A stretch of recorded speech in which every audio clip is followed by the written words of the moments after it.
Nah, akhirnya ada berita yang good news dari Indonesia. Singapura lagi ngajir ketakutan. Negeri kecil itu berkeringat dingin karena Indonesia. Ya, Indonesia, si raksasa yang bangkit dari tidur panjangnya, siap menebas jantung ekonomi negeri singa. Kamu tahu nggak sih, selama ini 60% BBM kita itu diimpor dari Singapura. Ya, negeri yang bahkan sumur minyaknya aja itu nggak ada. Nah, gimana caranya tuh? Mereka kayak sulap bensin datang dari langit. Tapi sekarang Presiden Prabowo mau bikin gebrakan stop impor minyak Singapura. Apa ini mimpi di siang bolong? Atau Indonesia benar-benar siap jadi tuan di rumah sendiri? Wacana tegas Presiden Prabowo bahwa untuk stop impor minyak dari Singapura ini bikin Singapura ketar-ketir. Serius, mereka benar-benar takut sama Indonesia. Nah, daripada penasaran, langsung aja kita bahas. Simak sampai habis biar nggak cuma jadi wacana warung kopi.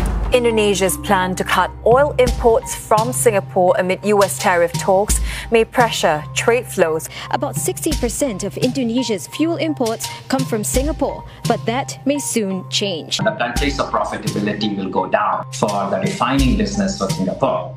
That may also affect then second round effects, right? When you have less demand, the manufacturing sector, the services. Tapi ini beneran lucu banget. Negara seluas Jabodetabek cuma seibrit doang, tapi bisa bikin Indonesia, negeri 17.000 pulau ini tunduk. Singapura, negeri yang kalau jalan kaki kelilingnya cuma 2 jam, ternyata jadi dealer minyak paling laris buat Indonesia. Setiap menit kita transfer 1,8 miliar rupiah ke sana. Setiap orang kalap belanja online, tapi yang dibeli itu bensin. Negara kita kecanduan, tapi yang ketagihan malah kantong Singapura. Bahkan, ya coba bayangin, selama kita sibuk ngeributin siapa yang jadi menteri, siapa yang jadi presiden, setiap hari uang kita mengalir deras ke negara tetangga. Ini tuh kayak Indonesia jadi ATM raksasa, kartu debitnya kita, tapi yang jajan malah Singapura. Dan ini bukan cuma angka di kertas. Kalau besok dunia kiamat, ya maksudnya kalau tanker minyak mogok atau perang meletus, stok kita cuma cukup buat 21 hari. Habis itu pesawat parkir abadi, truk nggak bisa jalan, tukang bakso di pinggir jalan ngelamun sambil goreng bakwan. Ya jangan salah, krisis energi ini bukan film Hollywood. Ini realita yang kita biarkan bertahun-tahun. Karena apa? Karena kita nyaman beli dari Singapura daripada repot bangun kilang sendiri. Karena lebih gampang impor daripada investasi. Karena kita lebih suka hidup praktis, meski yang praktis itu ternyata bikin negara lain makin kaya dan kita makin nyungsep. Ya coba deh kalian pikirin, 653 triliun. Itu duit yang kalau ditumpuk jadi duit kertas bisa bikin menara lebih tinggi dari Monas. Tapi nggak bikin kita mandiri, malah bikin kita makin tergantung. Jadi sebelum kita bilang merdeka di panggung 17-an, pertanyaannya, apa iya kita merdeka? Atau cuma merdeka di bibir tapi di dompet kita masih bayar upeti ke negara tetangga? Ya kan lucu, ironis, tapi ini kenyataannya. Pertanyaannya sekarang, mau sampai kapan kita biarkan? Sampai Singapura makin kaya dan kita makin boros? Atau kita berani bilang, cukup, saatnya Indonesia punya kendali penuh atas energinya sendiri? Tapi sekarang Indonesia kayak bangun dari tidur panjang. Prabowo bilang, cukup sudah kita jadi budak minyak, waktunya Indonesia bangkit. Langsung para menteri, dirjen, birokrat semua ngebut. Targetnya jelas, stop impor minyak dari Singapura.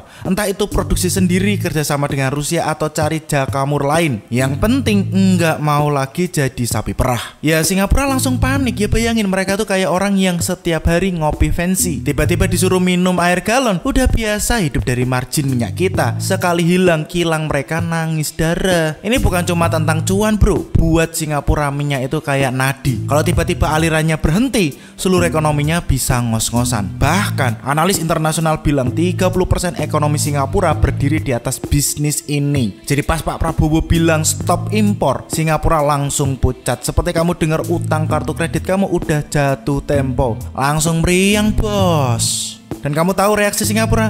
Nggak cuma kelihatan panik di rapat-rapat elit, mereka langsung rapat darurat, minta solusi dari negara-negara tetangga. Bahkan lobby-lobby ke perusahaan global. Ini kayak drama Korea tapi yang mainin politisi, menteri, dan bos kilang. Ya bayangin, kilang-kilang di Singapura yang biasanya berisik produksi sekarang sunyi kayak kuburan. Semua deg-degan nunggu nasib mereka. Karena kalau Indonesia benar-benar berhenti impor, yang anjlok bukan cuma angka ekspor mereka, tapi juga kepercayaan global. Pertanyaannya sekarang, sanggupkah kita benar-benar lepas? Atau Singapura bakal cari cara supaya kita balik lagi jadi budak minyak mereka? Drama ini baru mulai dan ceritanya bakal lebih panas. Tapi jangan langsung senang dulu. Ini bukan cuma soal Indonesia mau mandiri energi dan singkirin Singapura. Di balik layar ada sutradara super licik, Amerika Serikat. Jadi ceritanya pas perang dagang global yang dipimpin Donald Trump, Amerika ngeluh berat sama Indonesia. Katanya Indonesia itu defisit dagang sama Amerika Serikat sampai 19 miliar dolar, sekitar 300 triliun rupiah per tahun. Mereka bilang, hei, kalian harus beli lebih banyak barang dari kita. Nah, biar nggak kena sanksi atau diboikot dagang, Indonesia setuju buat naikin impor produk Amerika, terutama energi, senilai minimal 10 miliar dolar atau sekitar 160 triliun. Artinya impor BBM dari Singapura nggak hilang, cuma dipindahin ke Amerika Serikat. Jadi, kalau kalian pikir Indonesia benar-benar lepas dari cengkraman Singapura, ya salah besar. Ini lebih mirip transaksi politik. Singapura dikorbanin, Amerika senyum lebar, dan Indonesia ya harus siap dompet makin tipis dan kerja keras supaya bisa bayar semuanya. Jadi jangan cuma lihat drama nasionalisme doang, ini juga soal diplomasi dan kompromi global yang bikin kita harus bermain cantik. Singapura rugi? Ya belum tentu. Amerika untung? Itu pasti. Dan Indonesia tetap di tengah-tengah berusaha cari jalan supaya bisa berdiri tegak tanpa terlalu banyak hutang budi. Nah pertanyaannya sekarang, Indonesia siap nggak nih? Karena ini bukan cuma soal stop impor, tapi soal berdiri di atas kaki sendiri. Dan sayangnya kilang kita kebanyakan udah aus, udah tua banget, kayak pacar anak Gen Z dan umurnya jauh lebih tua daripada playlist Spotify mereka. Ya lucu kan, negara yang katanya kaya minyak tapi kilang kayak museum. Efisiensi kilang kita, aduh jangan tanya, masih kalah jauh sama Petronas Malaysia. Laba mereka 3 kali lipat lebih gede dari Pertamina. Petronas itu udah kayak chef restoran bintang 5, semua bahan baku diolah dengan resep ciamik. Sementara Pertamina ya masih sibuk dengan resep dapur. Dan ini bukan cuma soal mesin tua, ada monster yang lebih serem, korupsi. Ya rasanya kayak serial Netflix, setiap season ada aja tokoh yang baru masuk bui. Giliran orang-orang bilang, palingan korupsi doang. Ya, tapi itulah yang bikin pabrik tua makin gak keurus. Kayak mobil tua yang mesinnya bunyi kretek-kretek, tapi yang punya malah sibuk shopping online. Makanya ada wacana undang Rusia. Rosneft, raksasa minyak Rusia, mau bangun kilang baru 315 triliun rupiah di Tuban. Proyek yang bisa jadi obat mujarab. Karena kalau kita cuma ngandelin kilang tua, ya kita kayak orang tua yang maksa ikut lari maraton, pasti ngos-ngosan. Dan ya maksudnya gini, kalau duitnya mau dikorup juga, ya mending sekalian dikasih ke Putin, biar dia yang marahin langsung tuh pejabat korup, daripada bolak-balik masuk bui. Mending sekalian ketok palunya di Kremlin kan.